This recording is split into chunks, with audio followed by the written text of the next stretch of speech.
To Gussy. Catwoman, a giant, and your granddad ditch a baby on a doorstep, then hope it'll all be fine. It wasn't. This is Harry Potter and the Philosopher's Stones, poorly explained. Harry lives with a walrus, his pointy wife, and their pig boy, and they live in a house that surrounds his cupboard. They go to an animal prison where Harry meets an orphan snake that he breaks out using his magic powers, and also shoves Piggy Boy into the cell and closes it behind him. At home, owls show up with letters, and Walrus is scared of letters or birds or something because he freaks out over them and they try to hide. Moving forward, it's Harry's birthday and the giant shows up to give him cake and to tell him that he is wizard, and gives Harry his letter. Also, Big Boy. Then we're at Diagon Alley where we meet a twitchy man named Squirrel. Hagrid then takes us to a bank to do something, where Harry finds out that he's hella rich. Then we go get his school stuff and a wand very dramatically. Also, Hedwig. After that, Hagrid ditches Harry at a train station where we meet the Weasleys, who show him how to find the train. Harry and Ron sit together on the train where Harry flexes his wealth and buys the candy trolley, which sucks for anyone else on the train who wanted anything. We also meet Hermione, who flexes her brain and fixes Harry's glasses. Ron also has a rat, but don't worry about it. We arrive at Hogwarts, meeting up with Hagrid to get in a boat and head towards the castle, where we meet Trevor, as well as Malfoy and his goons. We enter the Great Hall where there's a hat waiting for us.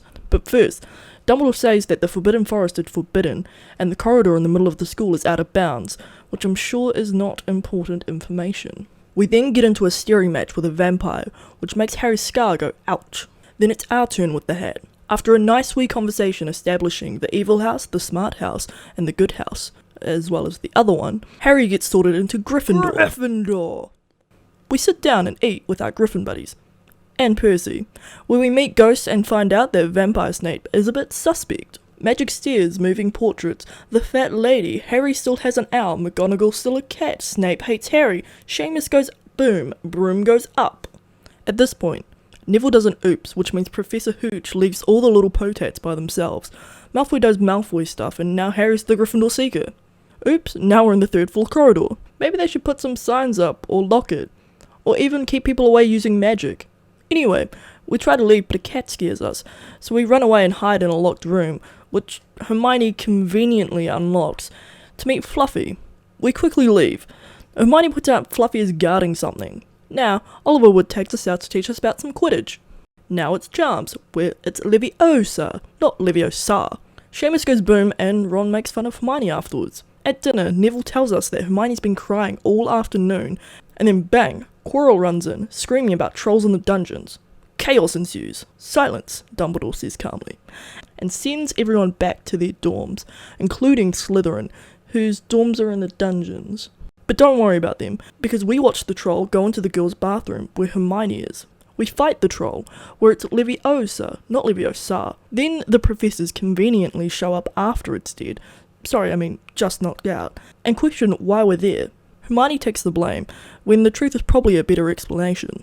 The next morning at breakfast, Snape wishes Harry good luck in his Quidditch game later, but is very suspicious about it, which leads Harry to think that Snape is trying to steal the special something that Fluffy is guarding, and that has something to do with Hagrid doing the suspicious thing he did earlier.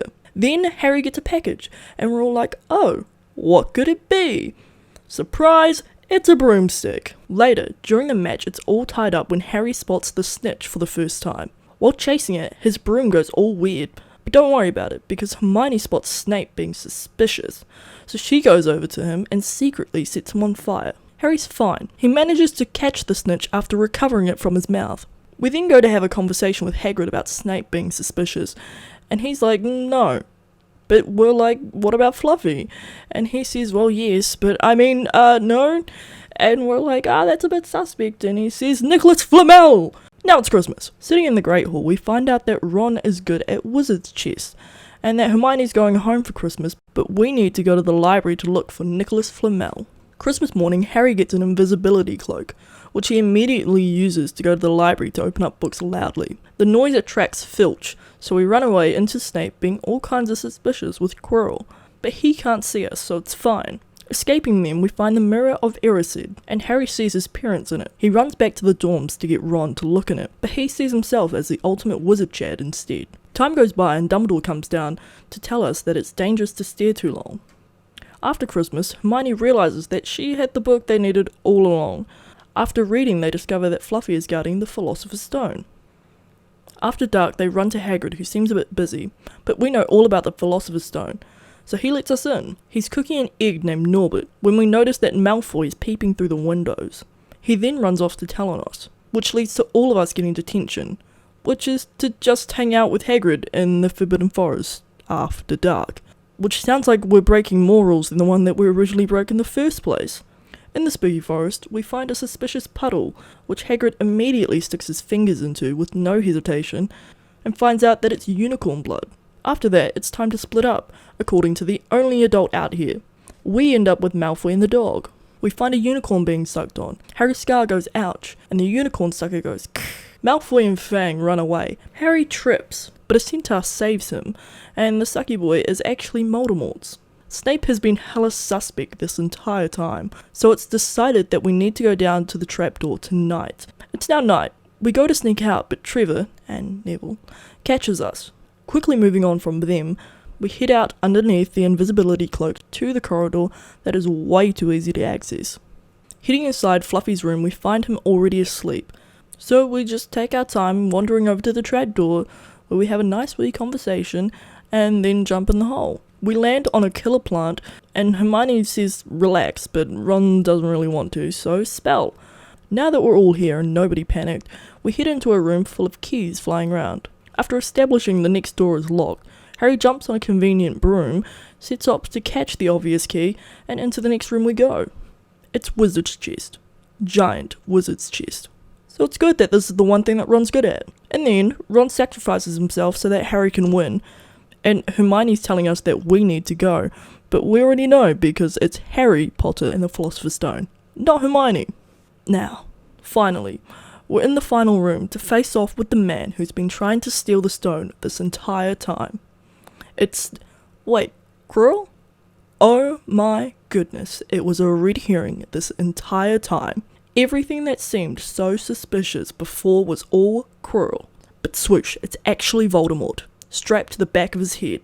He monologues for a bit, and Harry has the stone in his pocket.